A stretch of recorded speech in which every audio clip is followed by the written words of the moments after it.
Decía que lo amaba más que a su propia vida, y quizás no mentía, pero detrás de los mensajes dulces, de las fotos sonrientes y de las promesas de para siempre, crecía algo más oscuro. Cuando él intentó terminar la relación, creyó que bastaba con alejarse. No sabía con quién estaba tratando. Lo que comenzó como un romance intenso, terminó en una desaparición repentina, notas perturbadoras y un silencio que gritaba: esta es una historia real. Y si te gustan los casos donde el amor se convierte en prisión y la obsesión cruza la línea, suscríbete ahora mismo al canal y activa la campanita. Te prometo que este caso te va a perseguir por mucho tiempo.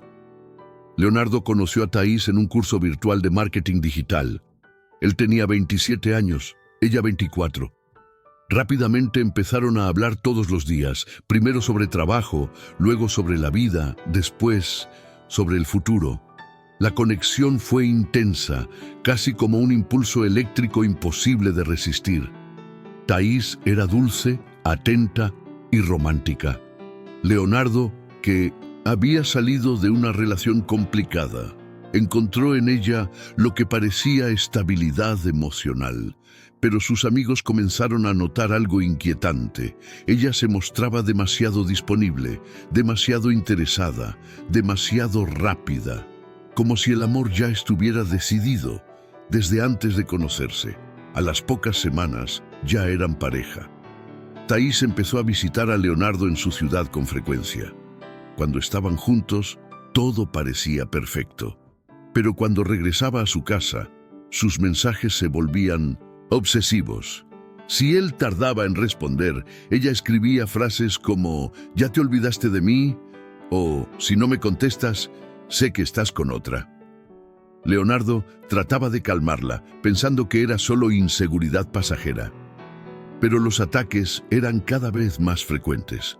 Si subía una historia en redes sociales sin mencionarla, ella lo cuestionaba.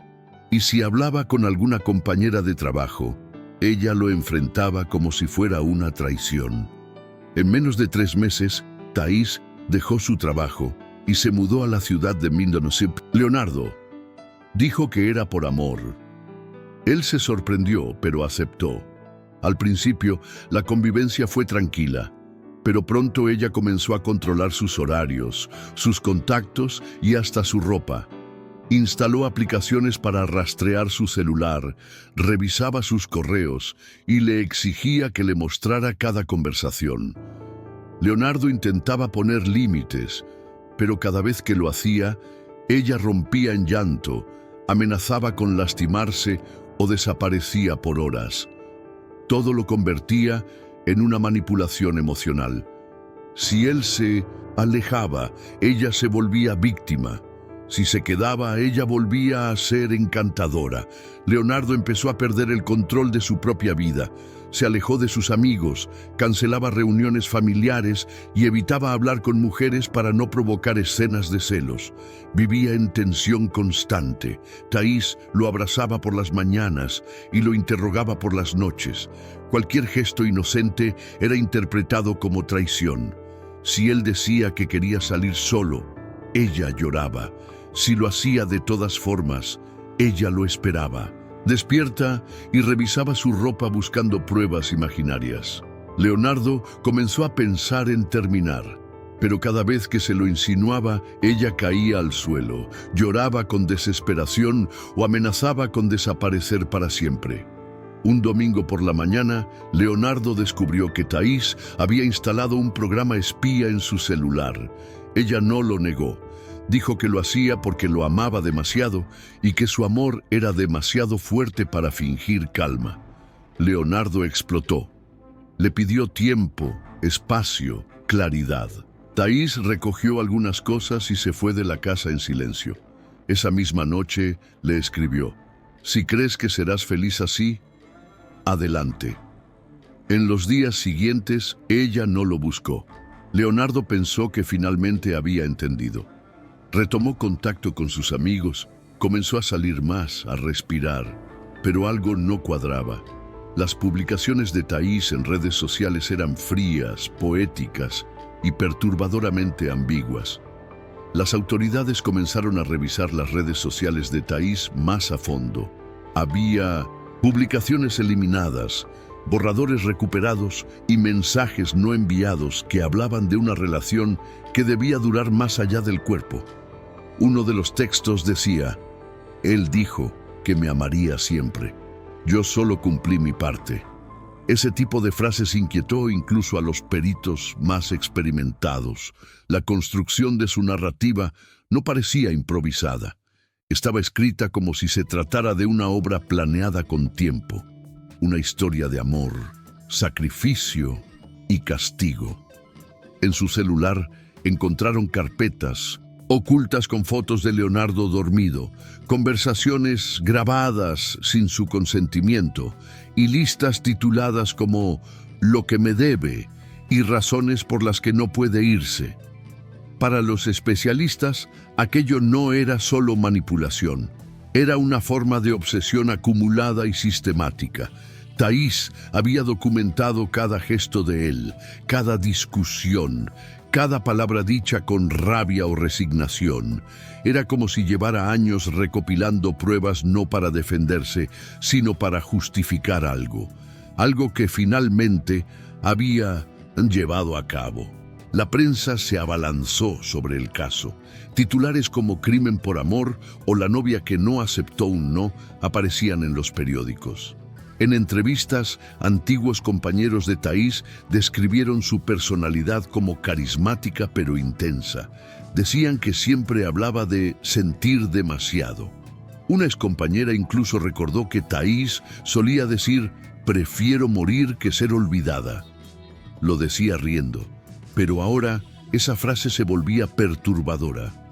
La línea entre drama romántico y peligro real había sido cruzada y nadie lo notó a tiempo.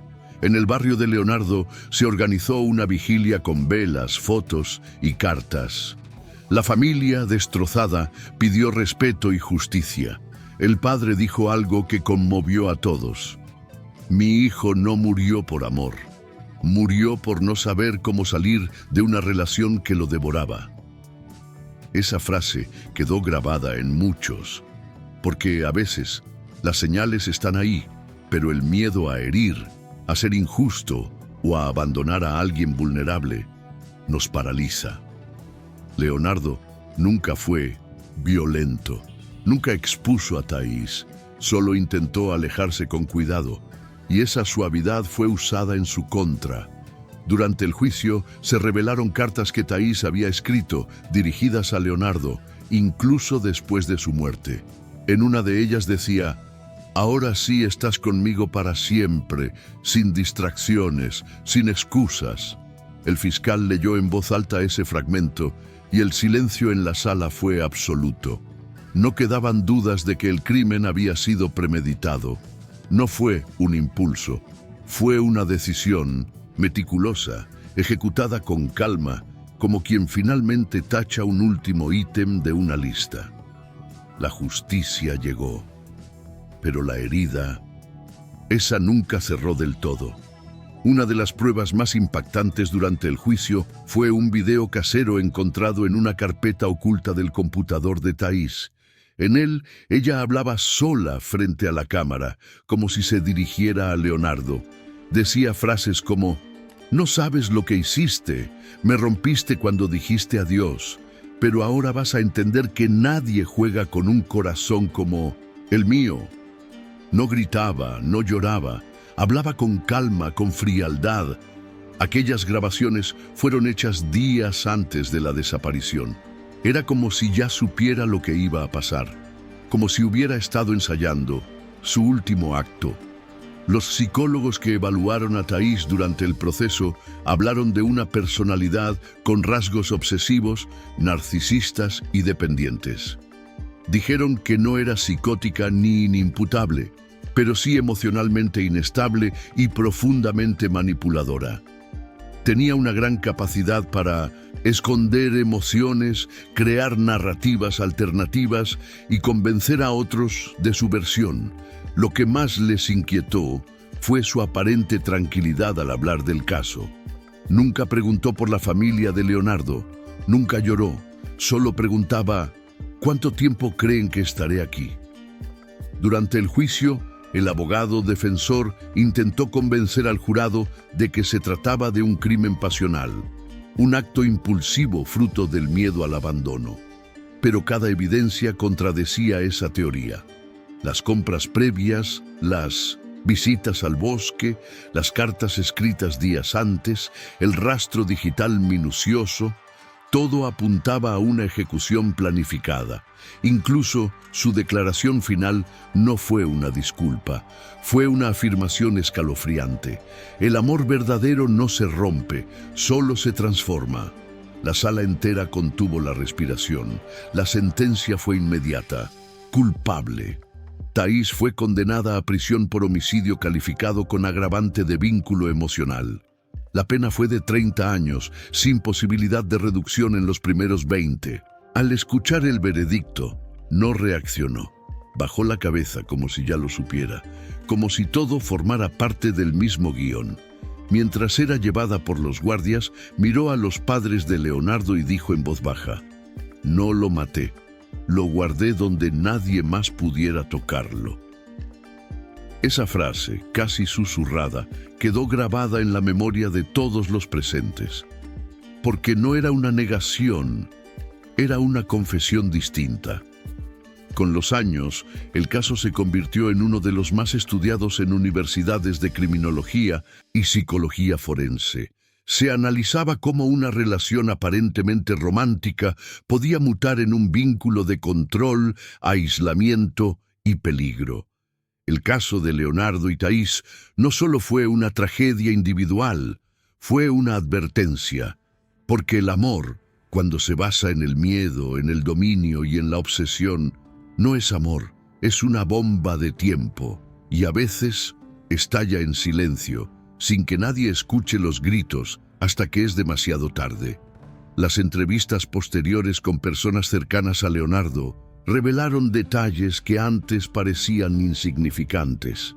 Amigos contaron que, en los últimos meses, él estaba más callado, distraído, como si caminara con una carga invisible. Una compañera de trabajo dijo que una vez lo escuchó murmurar: no sé cómo salir sin hacerle daño. Era claro que Leonardo no temía por su vida, pero sí por la reacción de Thaís. La subestimó. Pensó que el peor escenario sería una discusión, una crisis emocional. Nunca imaginó que se convertiría en el blanco de un plan que ya estaba en marcha. En los diarios personales de Thaís, encontrados durante la investigación, se leía una narrativa alterna. Ella no se describía como víctima ni como agresora, sino como la única capaz de amar sin límites. En una página escribió: si él me deja, se muere lo mejor de mí, y si eso pasa, nada más importa. Estas frases, cargadas de dramatismo, evidenciaban cómo había construido una realidad paralela, donde Leonardo no era una persona con voluntad propia, sino una extensión de sus emociones. Y perderlo era perder su identidad. Una vez en prisión, Thaís mantuvo una conducta ejemplar. Estudiaba, leía, escribía cartas. Muchas de esas cartas nunca fueron enviadas, pero los custodios notaron que todas estaban dirigidas a mi amor eterno. Algunas contenían dibujos, otras relatos y algunas frases que recordaban promesas hechas por Leonardo. Ella afirmaba que aún estaban conectados, que la separación era solo física. Para muchos, era parte de su desequilibrio emocional. Para otros, era la muestra de que nunca aceptó el fin, ni siquiera después de la muerte.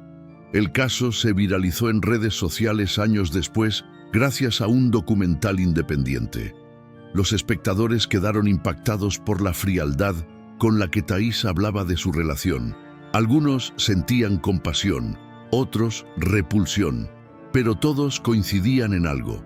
Leonardo no entendió los signos a tiempo. Su historia generó debates sobre el amor romántico, las relaciones tóxicas y cómo la cultura suele romantizar conductas peligrosas como los celos extremos o la dependencia emocional. El caso dejó de ser solo un crimen y se convirtió en un espejo colectivo. El fiscal del caso, ya retirado, dio una entrevista en la que dijo algo que resonó profundamente. Este no fue un crimen de odio, fue un crimen de amor, malentendido, deformado, pero amor en la mente de ella. Esa frase generó controversia. ¿Puede llamarse amor a lo que termina en muerte? ¿O era simplemente posesión, disfrazada de cariño? Lo cierto es que Thaís nunca se arrepintió, nunca pidió perdón, y hasta el último día de juicio sostuvo la misma idea, que Leonardo le pertenecía, en vida o en muerte. Porque, según ella, el amor no se rompe, se conserva. Uno de los momentos más perturbadores del documental fue cuando mostraron una carta escrita por Thaís a sus padres desde la cárcel. En ella no hablaba de remordimiento, ni de culpa. Solo decía: no esperen que me arrepienta por amar como nadie lo hizo. Ustedes no entienden lo que era estar con él. Yo no maté a Leonardo, lo protegí de un mundo que lo iba a arruinar. Esa frase dividió opiniones. Algunos la vieron como una declaración delirante, otros como una prueba de su negación absoluta. Pero para todos, estaba claro que ella no veía su acto como un crimen, sino como una forma extrema de fidelidad. En las entrevistas posteriores, los padres de Leonardo revelaron algo que hasta ese momento habían guardado en silencio. Días antes de su desaparición, él les había confesado que pensaba terminar la relación. Les dijo que Thaís ya no era la misma, que lo asfixiaba, que tenía miedo de su reacción, pero también les pidió que no intervinieran. Yo puedo manejarlo, dijo. Esa frase los persiguió para siempre, porque él creyó que podía salir sin romper del todo, sin herir. Quiso hacerlo bien, con cuidado, y eso le costó la vida. En la habitación de Leonardo, la familia encontró una carta que nunca llegó a enviar. Estaba dirigida a Thaís. En ella le explicaba con ternura por qué necesitaba alejarse. Le decía que no era culpa de ella, que simplemente se había perdido en el intento de mantenerla feliz. Era una despedida delicada, sin odio, sin reproches. Pero esa carta nunca salió de su escritorio. Quizás dudó, quizás pensó que sería peor enviarla, o quizás, en el fondo, sabía que ninguna palabra iba a cambiar el final que ya se acercaba, lentamente, como una marea inevitable. A partir del caso, muchas campañas comenzaron a hablar sobre el amor tóxico y la importancia de reconocer las señales de una relación peligrosa. Los expertos repetían lo mismo. Los celos no son una prueba de amor, el control no es cuidado y la manipulación emocional no es intensidad romántica. Pero aún así, muchos seguían atrapados en vínculos parecidos, sin saber cómo salir.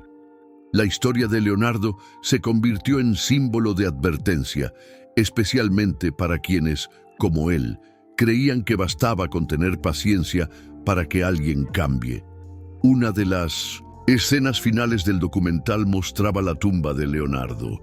Estaba rodeada de flores, fotos y pequeños papeles con mensajes dejados por personas que jamás lo conocieron. En uno de esos papeles, escrito con letra temblorosa, decía: «No te conocí, pero aprendí contigo que el amor no debería doler». Ese mensaje, sencillo pero profundo, resume lo que muchos sintieron al conocer su historia. Porque Leonardo no murió por desamor, murió por confiar en que el amor siempre se puede reparar. Y a veces, lo más sano es dejarlo ir antes de que se vuelva mortal. Tras la condena, Thaís fue trasladada a un centro penitenciario de régimen cerrado. Durante los primeros meses, evitaba interactuar con otras internas. Pasaba horas escribiendo, leyendo libros de romance oscuro y copiando fragmentos en un cuaderno personal. Los custodios notaron que cada noche, antes de dormir, murmuraba el nombre de Leonardo como si rezara. Nunca pidió visitas, nunca aceptó terapia. Parecía vivir en una realidad paralela donde aún estaba con él, como si no estuviera cumpliendo una condena, sino esperando que él volviera de algún lugar. Un lugar que solo existía en su mente. Una periodista logró entrevistarse con ella después de 2 años de silencio. Thais aceptó con una condición: que no la interrumpieran. Habló por casi 1 hora, describiendo a Leonardo como el único que me vio de verdad. Nunca mencionó el crimen, nunca usó la palabra muerte. En su relato, él simplemente se alejó porque no entendía la magnitud de lo que compartían. La periodista, conmocionada, describió la experiencia como hablar con alguien atrapado en un laberinto emocional construido por ella misma, donde la realidad fue reemplazada por una historia que se contó tantas veces que ya no sabía cómo salir. El caso inspiró libros, canciones y obras de teatro. Algunos lo romantizaban peligrosamente, otros lo denunciaban con crudeza, pero todos coincidían en que había una necesidad urgente de educar emocionalmente a las personas, porque nadie enseña cómo identificar un amor que lastima, ni cómo cortar una relación sin sentir culpa. Leonardo fue víctima de una obsesión que disfrazó sus señales bajo promesas de amor eterno.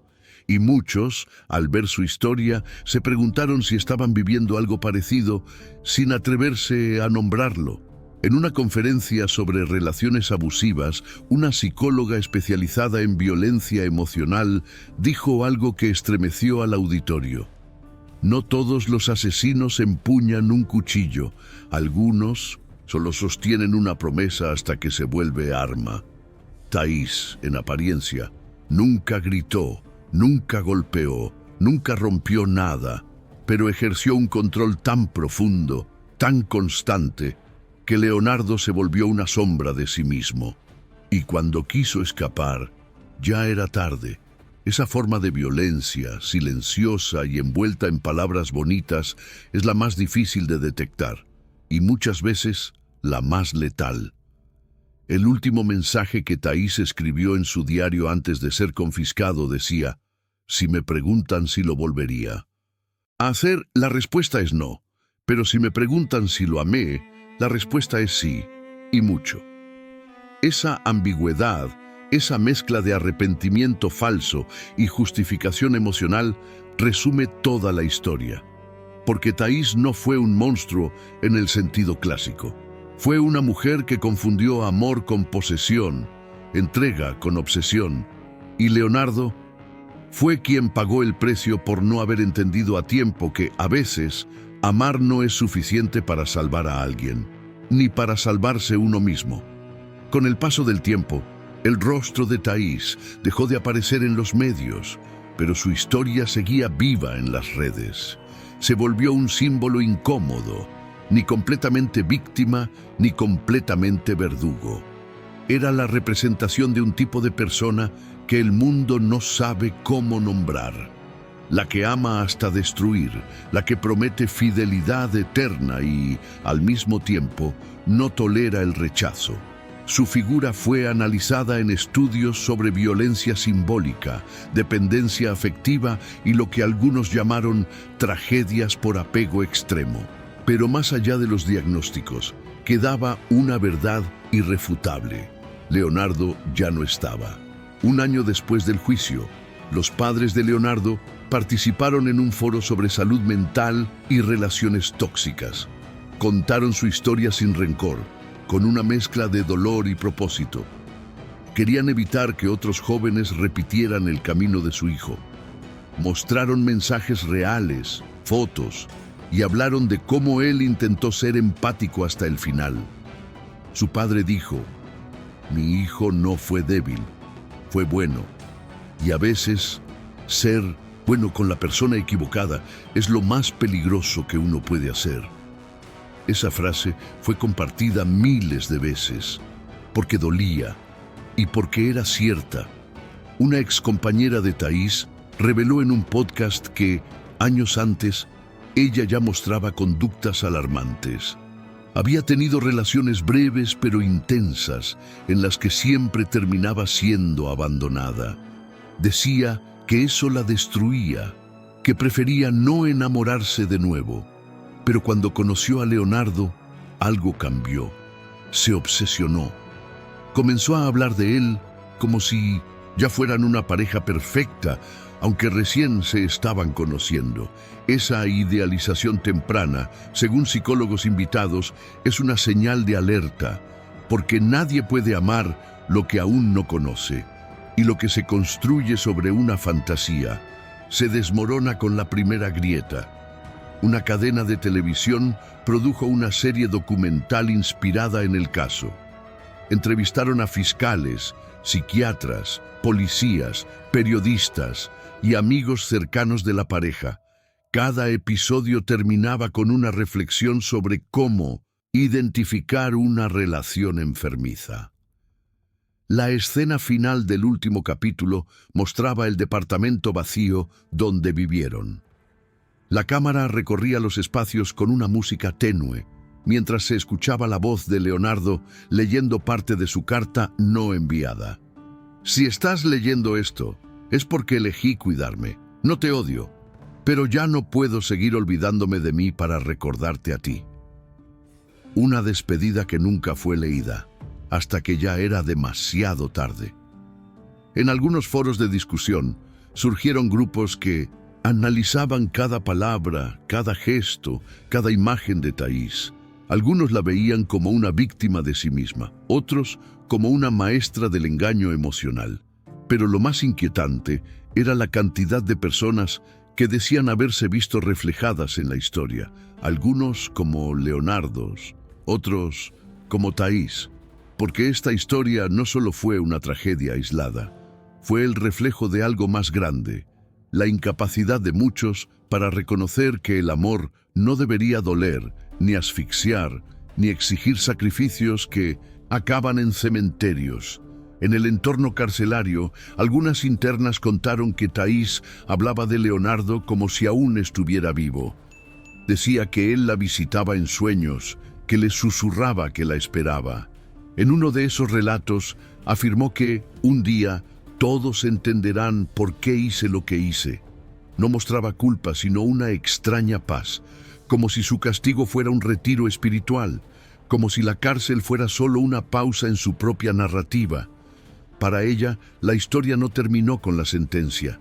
Seguía escribiéndola en silencio dentro de su mente.